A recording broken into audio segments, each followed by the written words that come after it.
Hi, this is Sean Perrin, and you're listening to episode 14 of the Clarineat podcast. Today I speak with Patty Johnson, who is an audiologist at Etymōtic Research.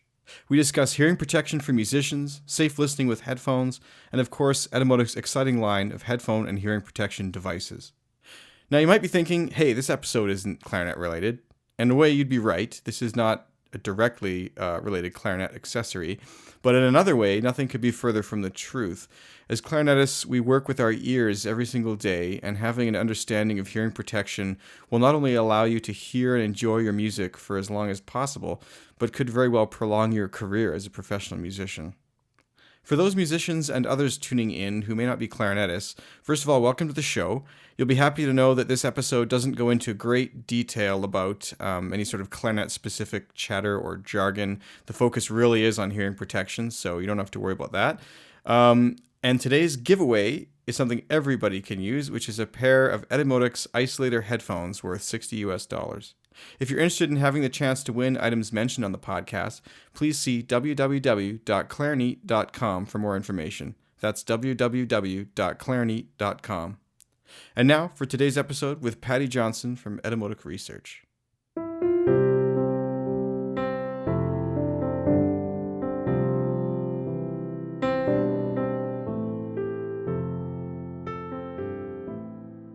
Welcome to the Clarineat podcast, Patty, and I thank you for taking the time to come on the show today.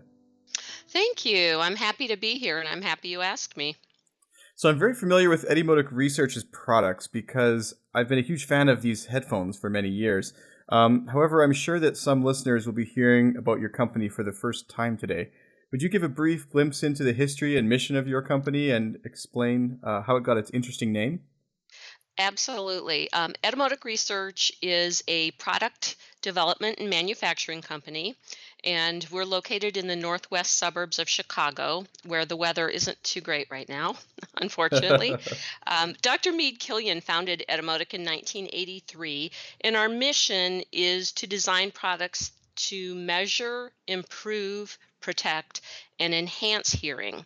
And so we have an appreciation for and recognition of the exquisite capabilities of the human auditory system.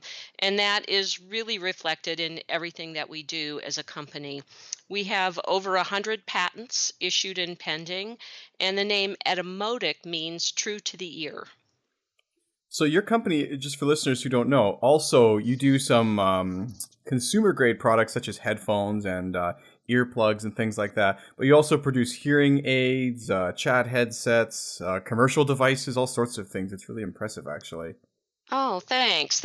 Yes, as part of our mission, the measure, improve, protect, and enhance mission, measuring, we have developed the first insert earphones in the world in 1984, and they're still the gold standard that is used in diagnostic testing and in precision auditory research labs worldwide.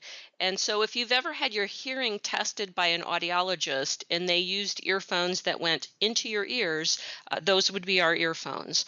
We also have developed a system used for screening babies' hearing, and that's used worldwide. When you talked about hearing aids, Etymotic developed a circuit for hearing aids was used in, I believe, 13 million hearing aids worldwide, and that was in the late 1980s. And it was called the K-Amp, and it was a breakthrough that really revolutionized the hearing aid industry because it completely changed how we amplified sound for people who had hearing loss. That's really amazing. Yeah. And to this day, we've used that technology in something called what we call the Bean, which is a personal sound amplifier. And personal sound amplifiers are a brand new category of products, so that people who are not ready for hearing aids or don't have a lot of hearing loss, but just need a little bit of help in certain situations, they can get a personal sound amplifier over the counter. And that's what our Bean is. Yeah, it's just an amazing line of products. That headphone you talked about, the original one, the in-ear one, was that the ER4? Actually, that was the ER1, ER2, and ER3, which came before the ER4. Oh, okay. I guess that makes sense.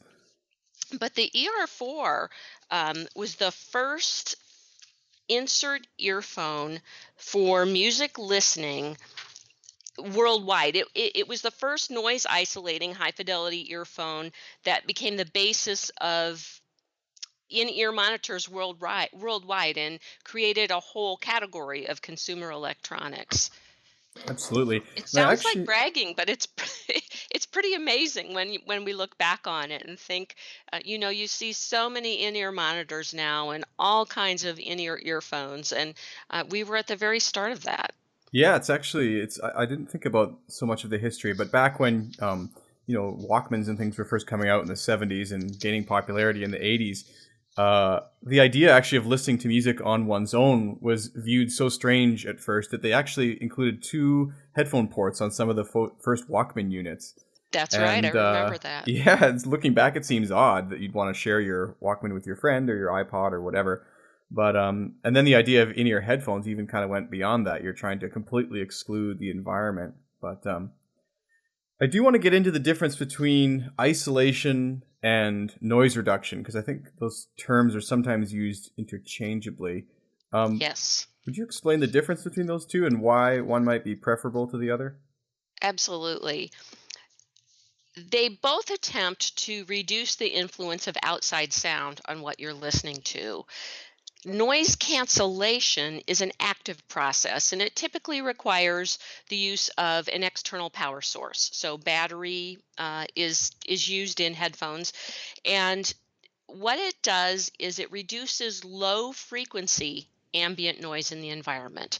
When you have, say, you're on an airplane and there's a lot of ambient noise, what it does is it introduces a signal opposite in phase.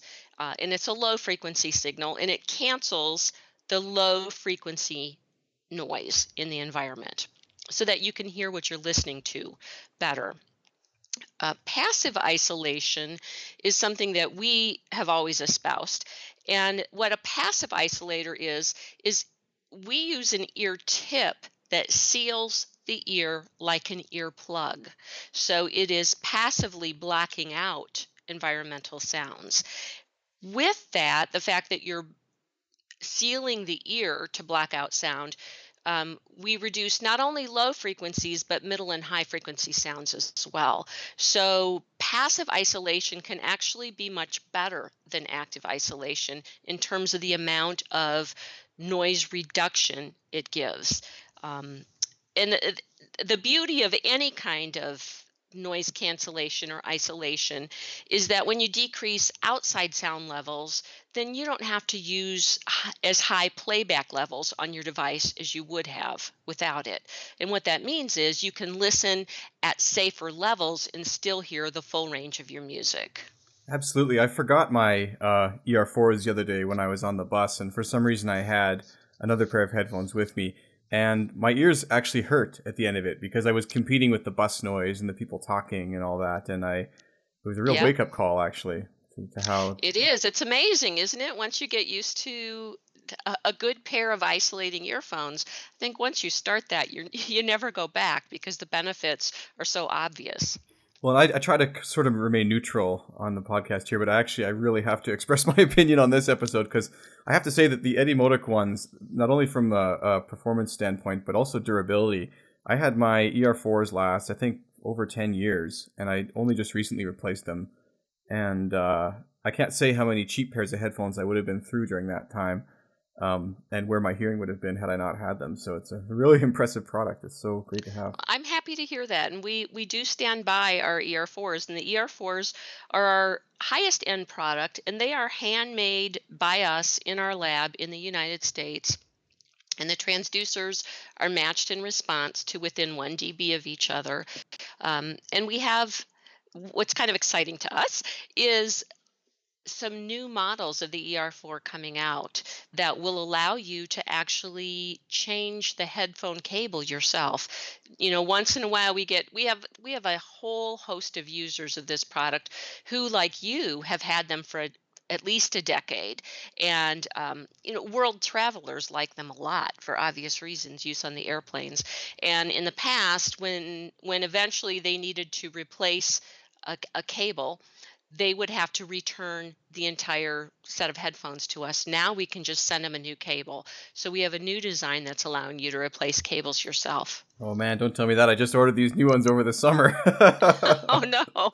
Yeah, and actually that's the one thing is that the cable went a few times, and I thought it was pretty good that the cable, I had to really try to break it. Basically, I think when Yeah. I did break it, it got caught in like the car seat or something, and but yeah, I would just mail it down there, and you guys would not only fix the cable but check the mechanics of it, make sure it was working, and it's just it's a great, really great product. You get what you pay for with that stuff.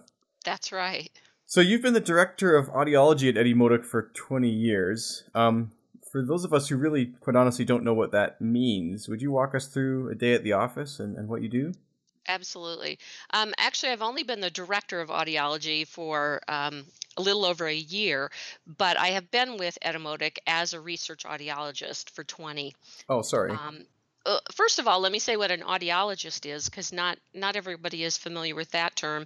Audiology is the study of hearing and balance. So audiologists work in a variety of settings, mostly diagnosing and treating hearing and balance disorders and helping people to preserve their hearing throughout the lifespan. We're very motivated to help people have healthy hearing throughout their life because we appreciate the sense of hearing and all that it contributes in terms of quality of life. And what I do at Etymotic has varied tremendously over the past 20 years. We're a small company. Right now, we have about 60 employees, and this is the largest we've ever been. So, all of us wear a lot of hats and all of us do a lot of different things. I've been involved in all stages of product development, beginning with brainstorming ideas regarding products, beta testing new technologies, serving as an advisory capacity. Um, we're comprised of mostly engineers and audiologists, and more engineers than audiologists, and so sometimes they need an audiology perspective.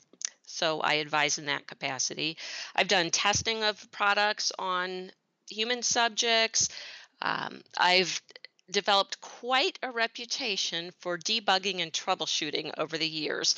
When we have new products, they need to be looked at in terms of what could go wrong, what what is working on the device and what's not working on the device. So I'll get a product in development and they'll say, see if you can break it. And I have to do great documentation in terms of what I'm doing, how it malfunctioned, what happened, what went wrong, to give feedback to the engineers so that we can make sure we have products that work seamlessly once they get out for general use. So I've done a lot of that. And once products are ready for release, I'm involved in writing the text for the user manuals for the website and in training people in how to use them and how to sell them. And then after that, it's a matter of helping to provide ongoing customer support. And I will say we have a wonderful customer service department at Etymotic, and they handle most of the inquiries just seamlessly, but they still need support in some areas of that, and I help with that. And then travel to trade shows to demonstrate, sell, and distribute our products.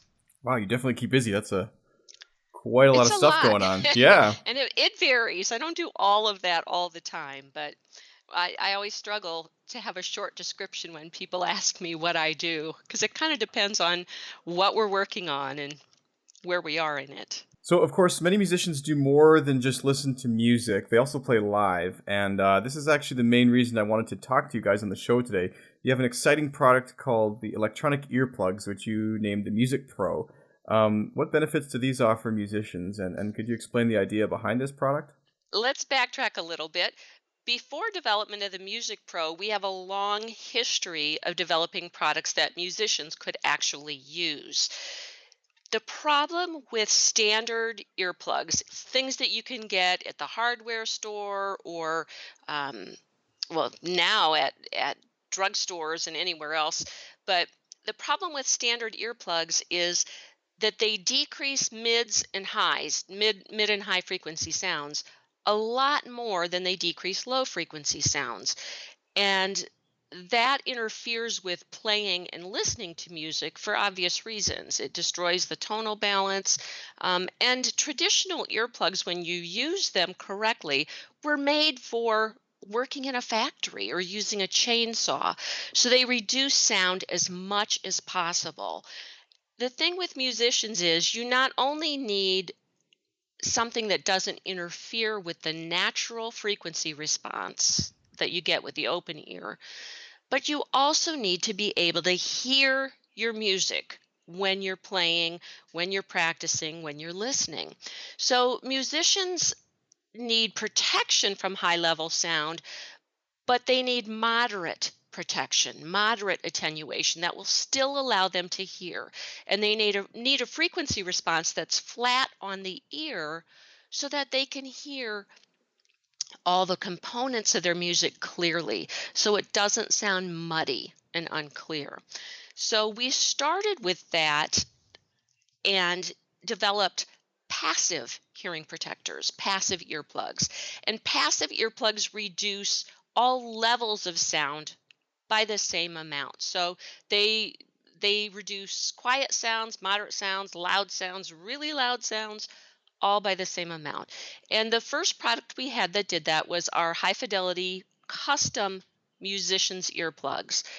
And these were designed with help from the Chicago Symphony Orchestra. They're designed to reduce sound levels evenly across frequency so that musicians could actually use them while playing. The custom musicians earplugs are composed of two parts, a filter, which we make. Etymotic is the sole source of the filter worldwide, and that is placed into a custom ear mold. And ears are like fingerprints. No two are exactly alike. So with the custom molds, you need to go to an audiologist, and they take impressions of your ears. They get the ear molds made, and the filters are put in. And when you wear those, you should have a flat 15 dB reduction of sound across frequency. Those were the first earplugs that we came out with for musicians, and the filters are actually interchangeable. There are three strengths of filters. One is 9 dB attenuation, ER9, the ER15, which is a flat 15 dB of attenuation, and then the ER25.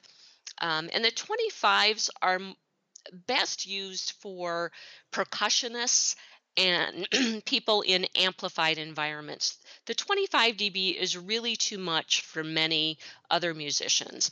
The ER9 is designed more for solo practice and in groups where you need a little protection, but 15 is too much.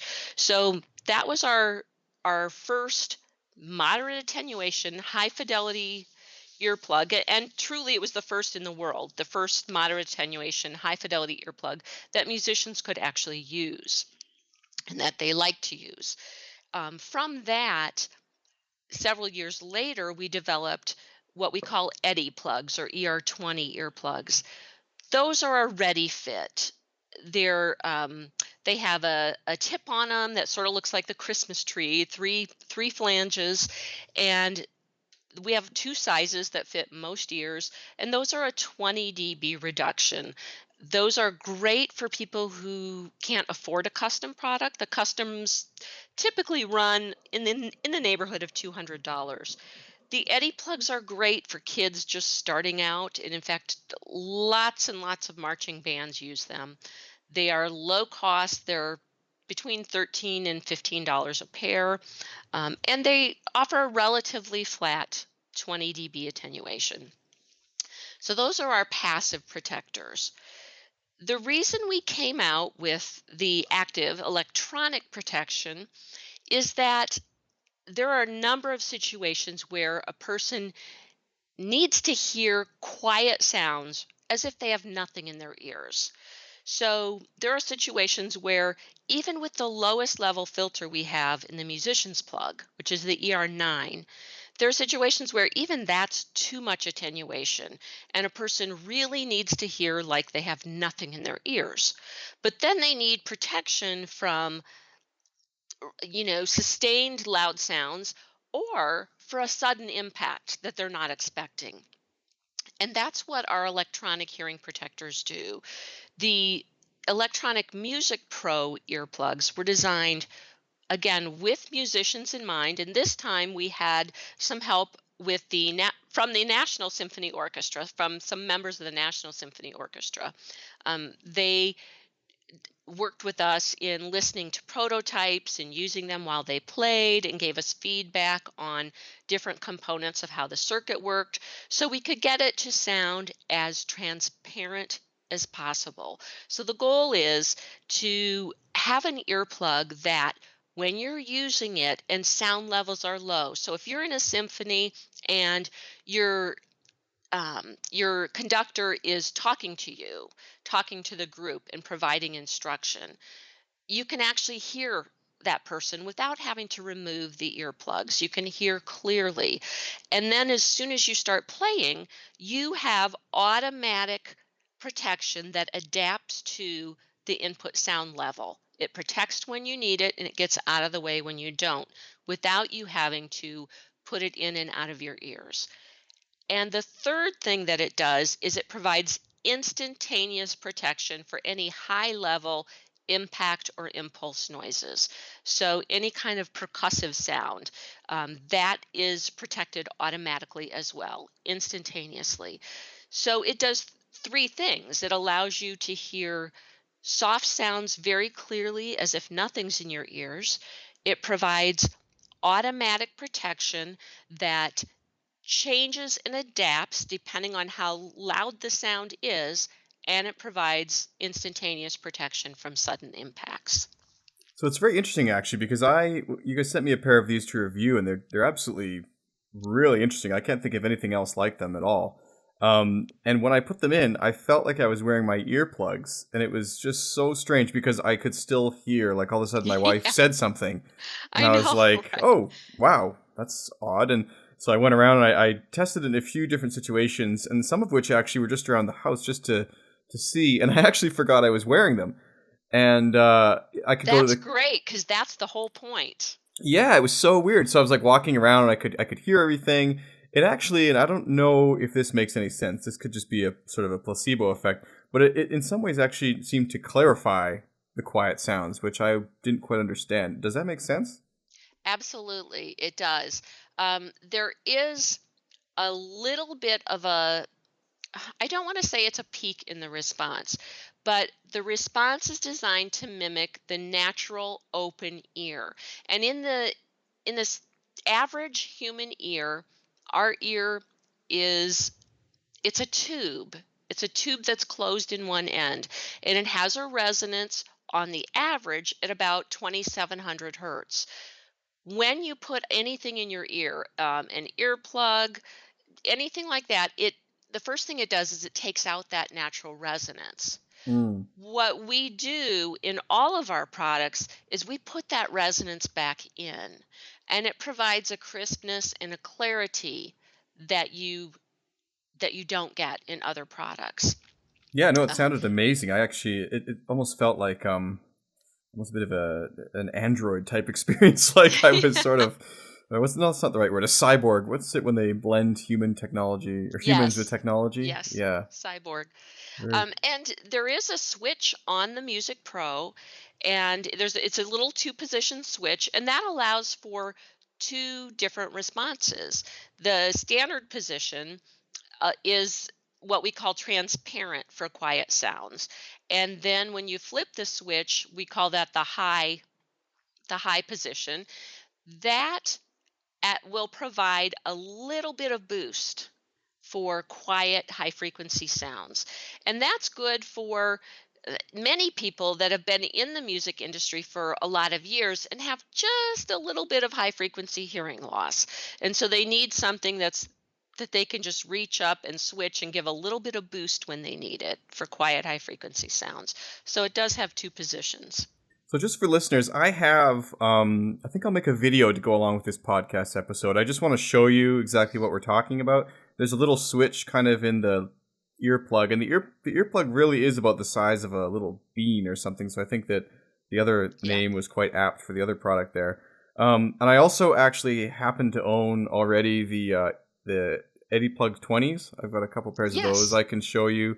There's actually 3 other pairs of Etymotic headphones maybe I'll show, but then I also Uh-huh. have the ER4s, which I can show if anyone's interested to kind of just see what they look like. And generally the products include these sort of 3 flange tips, but there's also some other earplugs you include with the products. What could you explain those a little bit? There's kind of a mushroom looking one and a more of a foam plug type. Yes, I'm glad you asked. The the idea behind all of those is that in order for these products to work successfully, we need to have a good seal on the ear. So it needs to seal your ear to block out the external sound, and it needs to seal deeply in the ear. All of our devices are designed for a deep fit. In order to achieve that, because all ears are a little bit different, we provide a variety of ear tip styles and sizes. We find that many people can use what we call the 3 flange ear tips, and moistening them does help. If you want to do that with just a tiny drop of water, that you don't get it down in the earphone or in the earplug, just on the flanges themselves, that works. Some of us do something that we call lick and stick, which maybe grosses some people out, but not me. We do a lick and stick so we can actually seat the earphone in deeply. The foam earplugs are a great option for somebody who has a little bit of a harder to fit ear, or if somebody who can't get complete comfort in one of the other ear tips when they're using the earplugs for a long duration.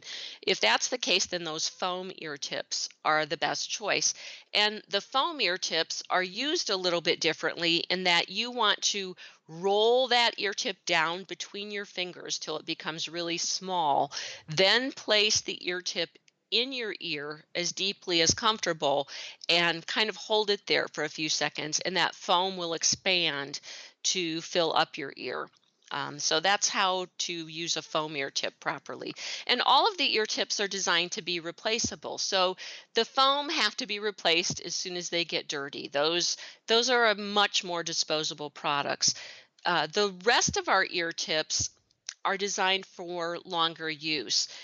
For example, if you used your earphones or the Eddy plugs or the Music Pros, if you use them, let's say you use them every day for several hours every day, by 3 months to 6 months, you're going to need to replace those ear tips because over that time, the elasticity of the ear tip changes. It becomes bigger and floppier, and we call that blooming. And the only danger there is that the ear tip could tear. And if it tears while you're trying to take it out of your ear, sometimes people have had it come off of the earphone or the earplug and have to reach in with the tweezers to pull it out. So we do recommend that you replace those every 3 to 6 months, depending on how heavily you use them. And the last tip that you call them, it's mushroom shaped. It kind of looks like a mushroom. That's a glider ear tip, and that one you just push into your ear till you get a deep, comfortable seal.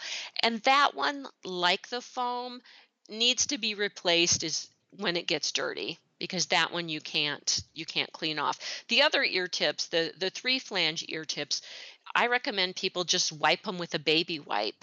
On a regular basis. You don't want to use alcohol, or I wouldn't even use an antibacterial wipe on those because alcohol and antibacterials tend to be too strong to use in the ear. The skin in our ear canal is very thin and it can be more sensitive. So we want to only use very gentle products on anything that's going to go into the ear. Well, I think that's part of what makes these products last so long. I mean, you can replace the ear tip with whatever you want as often as you need. I guess the new products even include a replaceable cord, which is fantastic. But there's also a filter that goes into most of them. What's the how does that work, and what's the idea behind that? Yeah, a lot of them do have filters in them. Some of them have internal filters. Some of our earphones have filters that are internal to the device itself, and others have filters that are in the ear tip. And the filter is designed to smooth the frequency response and give a certain response for a certain device. So, if the Etymotic product you have comes with a filter in it, there may be times where you have to change the filter. The filter can get clogged by moisture, by earwax, and information will come with the product that you have. It'll come with the user manual, and we'll show you how to change the filters. That information is on our website, and our customer service people are wonderful at walking you through the filter if you need to change it.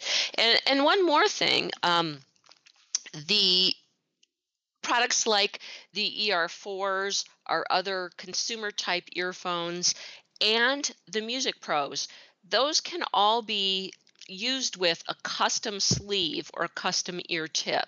And again, what you would do is go to an audiologist, have impressions made of your ears, and they would get an ear tip for you that fits on those devices. And some people just like a custom fit for comfort or for ease of use.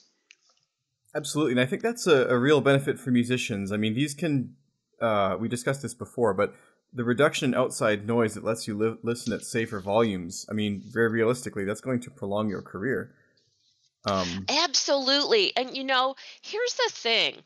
Um, Audiologists in the past have really gotten stuck on looking at hearing loss. And hearing loss first shows up as a loss of sensitivity for quiet sounds. Um, for a lot of musicians, that really doesn't impact their career significantly because most of what you play is well enough above threshold that it may not have a big impact on you. The types of damage that loud sound can do that are really concerning to me as far as musicians go are things dealing with clarity and resolution. High levels of sound can over time or as a sudden impact, like if a speaker blows, if you have an amplifier that kind of goes wonky and you have this huge blast of sound, that can damage the ear permanently so that you have problems in pitch perception. And that's a real problem for musicians, having your pitch perception altered. Things like that can also cause things to sound distorted, as if you've ever heard a blown amplifier, a blown speaker that sounds fuzzy, like it's clipping. That can actually happen to your ear. And those are the things that we want to prevent. Hearing loss, too. Definitely we want to prevent hearing loss, but there are these other types of damage that people are not readily aware of that are really important to protect against. And the last thing that high levels of sound exposure can cause is ringing in your ears, which we call tinnitus or tinnitus. Either way is okay. Um, Tinnitus can be anything from, oh, I hear it all the time and it doesn't bother me. Well, I personally have that, and I believe it was due to attending concerts in my teens before I knew better, completely unprotected. So I have tinnitus with me all the time. Certain things make it worse. If I take aspirin, it makes it worse. But I know what it is and it doesn't bother me, and most of the time I can pretty much tune it out. Other people have an experience of tinnitus that runs the range from that all the way to being really life altering. Some people have tinnitus that's so bad it never goes away. And so it becomes a quality of life issue that when you are finished performing or finished listening and you go home at night and you want to sleep and you can't sleep because the sound in your head is so annoying and so disturbing.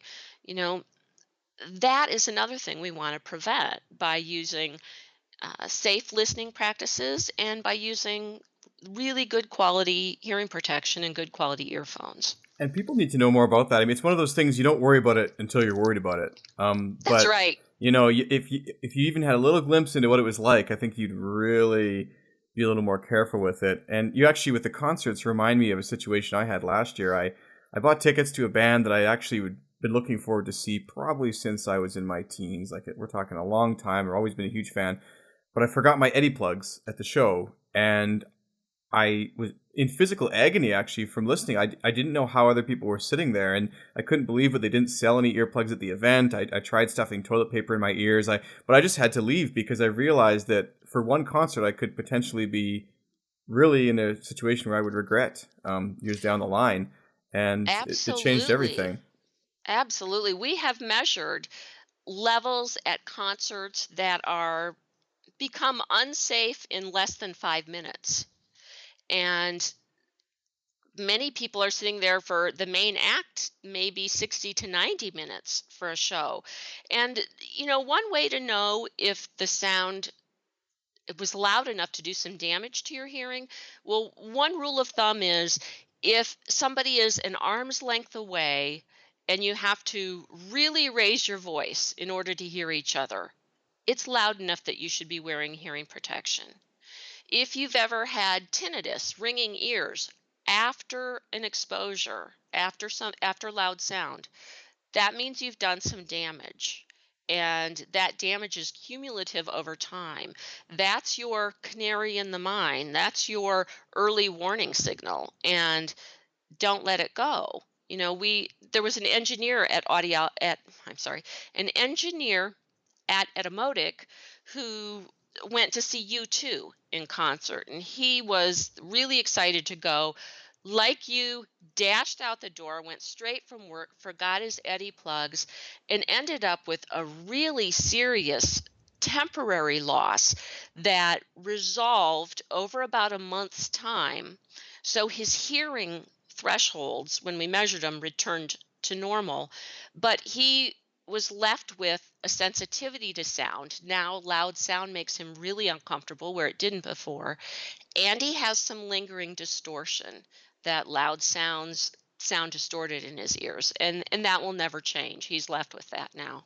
So for those people who are playing concerts, like orchestral musicians and things, I think that the Music Pro are definitely the better option. But for rock concerts and things like that, are the Music Pros still a good choice, or would like the Eddie plugs be better? That's an excellent question. I'm really glad you asked that because my preference would be to use the Eddie plugs for a concert. For a concert, you really want the higher level of attenuation that the Eddie plugs give you. The Music Pros will give you 15 dB attenuation, and the Eddie plugs will give you 20. That 5 dB difference is really significant when you're talking about high sound levels. So, and with the cost of Eddie plugs being 12, 13, 14, $15, it's kind of a no-brainer that whether you have custom earplugs or the Music Pros, it's always a good idea to have some Eddie plugs on hand And for even other just for the things. reason of the batteries can't fail in the Eddie plugs because there is no battery, and they're so affordable that I mean, if you forget them on your chair at the concert, it's not really a big deal, you know. And one thing, I want to get back to the battery in just a second because that's important. But one thing that a lot of people are not aware of is that earplugs allow you to hear better at a loud concert like that because at really high sound levels, the ears themselves overload and distort. So if you're attending a concert, whether it's country, western, or rock music, or pop music, whatever kind of music you prefer, chances are it's loud enough that you need earplugs. Don't be concerned that you're going to be missing out because actually you'll hear better. The earplugs take down the sound to a level that the ears can handle without overloading and distorting. So, going to concerts with earplugs actually makes things sound better. Um, and then, what you mentioned with the Music Pros, they do operate on batteries. I'm glad you said that because that needs to be brought up. They're an active device, and so they have to have a power source. And the power source is actually hearing aid batteries, and they're available really anywhere at your Walmarts, your drugstores, wherever. Yeah, and inside the package, you guys not only included a bunch of different filters and different ear tips, but there's also a full pack of those batteries in there. How long can one expect the batteries to last on these? I know it depends on obviously how long your rehearsal day is, but what's the average sort of use in days that people can get out of them? Sure, the average life is about 2 weeks of regular use. So if you were using them, say, 8 hours a day, the battery would last about 2 weeks. The way to prolong your battery life is to open the battery door on them. That releases the contacts on the battery. The battery type that these devices and all hearing aids use is called a zinc air battery. So there's a little paper tab on the battery that you have to peel off before the battery is used. Once you peel that tab off, the battery is active and Oh, it is slowly uh, releasing its energy. So, once you pull those tabs off, whether you use the devices or not, within a few weeks, those batteries are going to be dead. So just remember, if you're not going to be using them for a while, don't put another set of fresh batteries in until you're going to be using them. that's good to know, actually, because the first thing I did was open them up and pop those batteries in there, and then I Well, did of leave them course, sitting yeah. open, but yeah, I really look forward to using these further. They're just such an interesting product. Um, we have a couple listener questions here, and the first one, you'll have to forgive me. I'm not technical enough to know whether we actually answered it fully, so I'm just going to read it again. Go ahead. That's fine. So this is from Zach. It says, "Do the Music Pro earplugs work by filtering out higher partials, decreasing amplitude intensity, or the sounds produced or heard, or both?" Okay. What the Music Pros do is they are a flat response attenuator. So it's just like turning the volume down. They do that only for loud sounds. So they're not going to be only attenuating like harmonics. They're going to be attenuating across the frequency spectrum in an amount proportionate to the input sound level. So if the input sound level is not harmful, they're going to be like there's nothing in your ears. They're not going to attenuate at all. As sound levels increase, the attenuation gradually increases to keep them to keep the level at a safer level at your ear. Okay, so yeah, I think we kind of addressed a lot of that already. At more the beginning of the episode. Keith here had a really good question. This is especially applicable to clarinet players, and in a way I can kind of form my own response. But Keith says, "I've always had issues with wearing earplugs and tuning," and he plays saxophone and clarinet, of course. He says, "Because there's also resonance that comes through my jaw, and so the perceived pitch and intonation is different when I wear hearing protection. Other than practicing to adjust this, does this type of earplug help prevent that?" That's a wonderful question. And the experience that he's describing is called the occlusion effect. And this happens for vocalists, horn players, anybody who's blowing on a mouthpiece or using a mouthpiece. And what happens is sound is transmitted into the ear canal by vibration of the mouth and jaw, and that in turn vibrates the cartilage in our ear canal. The outer part of our ear canal is surrounded by cartilage.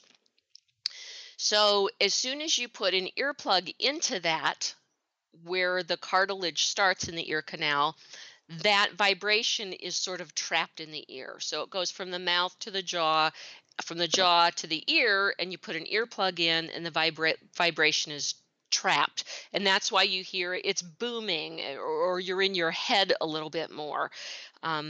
The way to get rid of that is to either open up the ear completely, because when you open up the ear, that doesn't happen because the sound escapes, or to have an earplug that seals deeply in the ear. The inner part of the ear canal is surrounded by bone, the bone of the skull. And if you have an ear tip or an ear plug that seals in that bony portion, the bony part of the ear, then that occlusion effect is greatly reduced. Um, we can't always completely eliminate it, but we can often greatly reduce it by having an ear mold that fits and seals deeply in the ear. I think the best way to do that, if you are a horn player, is to get custom musicians earplugs, because with a custom fit, you can get the impression really deep in the ear, and you can get a plug that's long enough and deep enough that it seals deeply in the ear to help reduce that booming, that occlusion effect. Can the Um, custom tips be applied to the Music Pro in a way that you could still enjoy the benefits of being able to hear the quiet sounds? Absolutely, you could just get a custom sleeve done for it.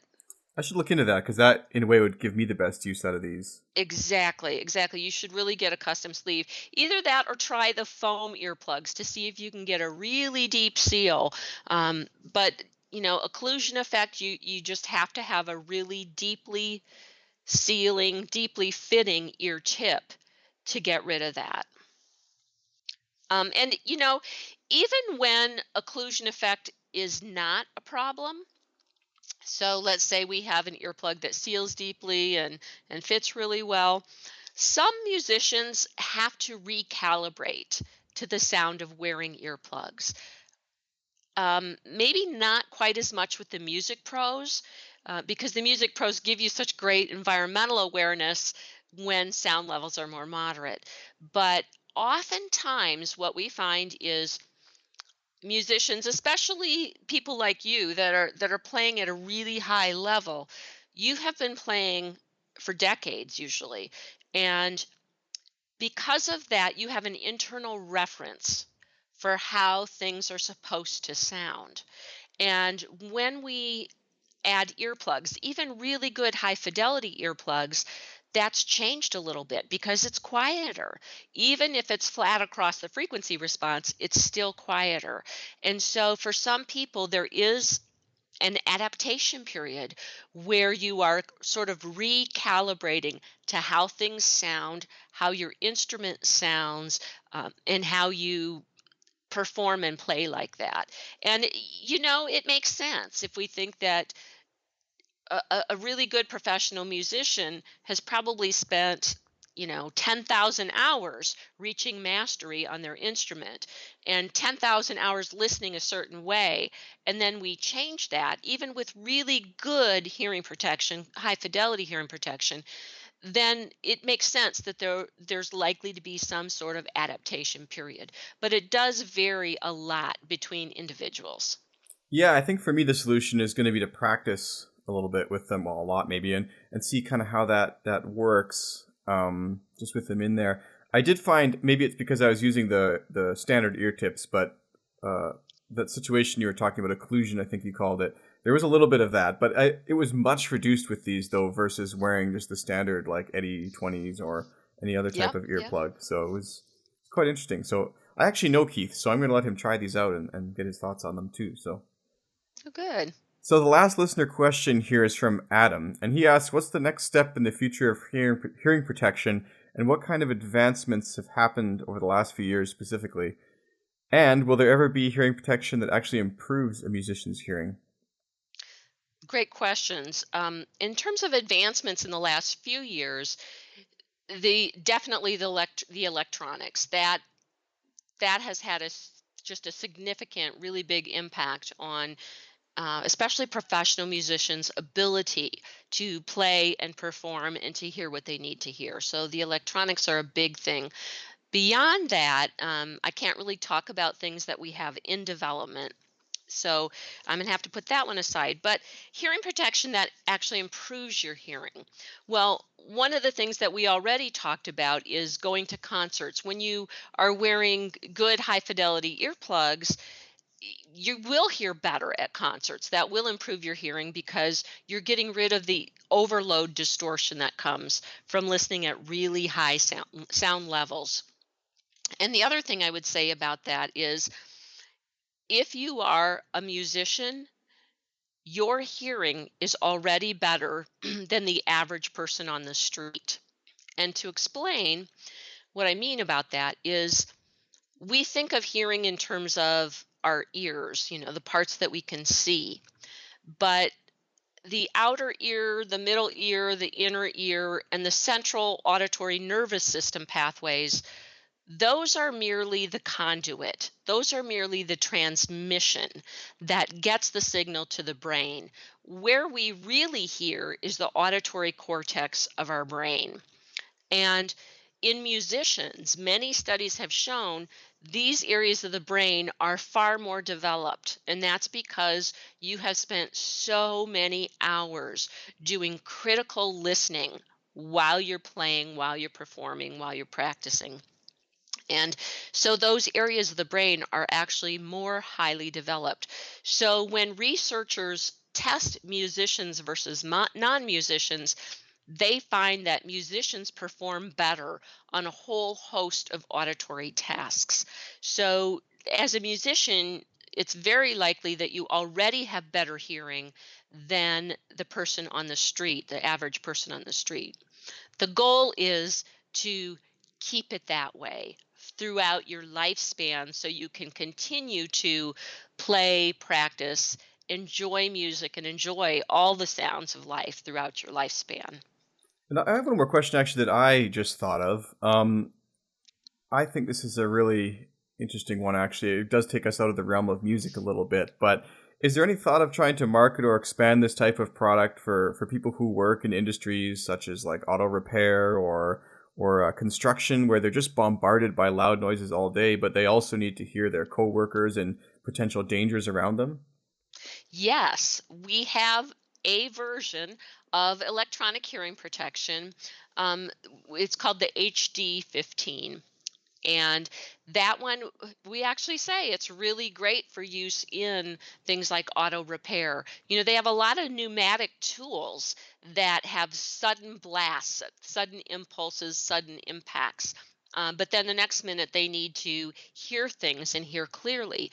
And we have a electronic hearing protector, the HD15, that allows them to do that.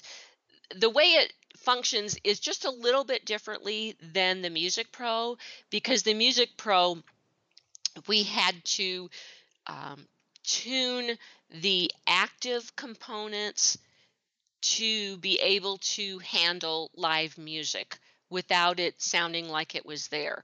And I mean, without sounding like the circuit is there. You don't want to hear the circuit pumping. You don't want to be off the air at all. Well, we also don't want those problems with our other electronic products, but these devices are tuned more for other applications. So we have the HD15, which is great for construction and like auto repair, things like that. And we also have something we call the Gun Sport Pro, and that has been embraced just very well by shooters, hunters, people who do skeet shooting, trap shooting. They have hearing needs too. They need to be able to hear the range command. They need the range commands. They need to be able to hear their hunting dogs if they're hunting with dogs. They need to be able to hear their other people in their hunting party, and yet they need instantaneous protection when they or someone else takes a shot. So our other active hearing protectors are designed for those other uses. Absolutely. So if anyone's interested in learning about this product line, as you can hear, there's just tons of stuff that they offer. You can go to www.etymotic.com. That's ETYMOTIC.com. I'm going to put up a little bit of a video here showing you some of the stuff that I've been using over the years and some of the things that we were sent here to try. Is there anywhere else people can find your company online or learn more about these products? Well, online is a great place to start. We are also on Twitter.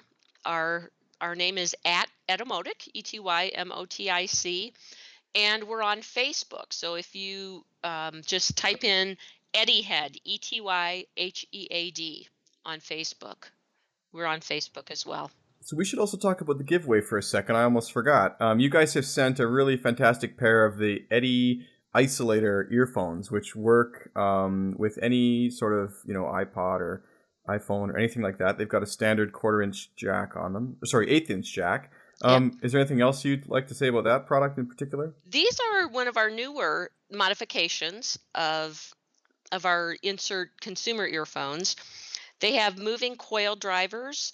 It's a small driver, so it fits really low profile in the ear. So even small ears can wear this really well without it protruding. And it's one of the best values of our earphones. It retails at just $59, which for the quality, it's an amazing value. So Etymotic, as you can hear, has a lot of really interesting products ranging from consumer level headphones all the way to commercial grade application products. If you're interested in the ER4 handmade headphones, those ones retail for $299 US, and the Music Pros, which we're discussing here extensively, are also at $299 US, and you can check out any of those on the website there. And I'm going to put a link to a lot of this stuff on the website, as I already discussed. And one more thing, Sean, that we haven't touched on is a lot of your listeners being in the music industry probably have kids or are instructors around kids who are just coming up with playing instruments and listening to music. And we, over the last several years, have really pushed to get the information out to anyone who is involved with teaching music to young students, that the young kids really need to be getting into hearing protection early. The earlier the better, because what we're finding is the earlier you can start with hearing protection, the faster you are to adapt to practicing and playing with hearing protection, and the better your chances are of preserving your hearing throughout your entire lifespan, so that your hearing is just as good when you're 70 or 80 as it was when you were 7 or 8. And the way we're doing that is through something we call our Adopt-A-Band program. And what that is it allows bands of any size, a band, an orchestra, a garage band, doesn't matter. A band of any size can purchase earplugs at a reduced price, our Edy plugs at a reduced price, and we have educational materials that we share as well that educate musicians and their students about how we hear, the effects of noise on hearing, and why and how it's important to protect your hearing. Wow, thanks so much for sharing that. I wouldn't have known to ask about that, but I think a lot And of people listening will be relevant. That will be relevant to them. yeah, and that's available on our website. If you go to our website, the Adopt-A-Band program is there, and the program administrator is Charlene Clements, and she's available if you wanted to contact her. Her email is C, as in Charlene, _Clements, CLEMENTS @etymotic.com. Great. And she'd be happy to answer any questions about that.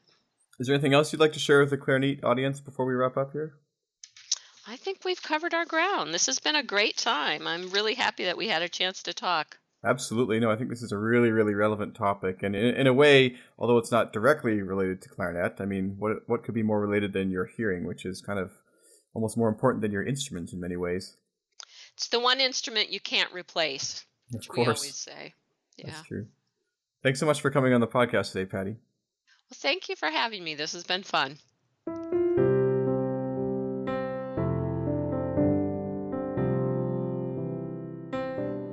If you enjoyed today's episode and would like to learn more, please see the show notes for episode 14 at clarineat.com.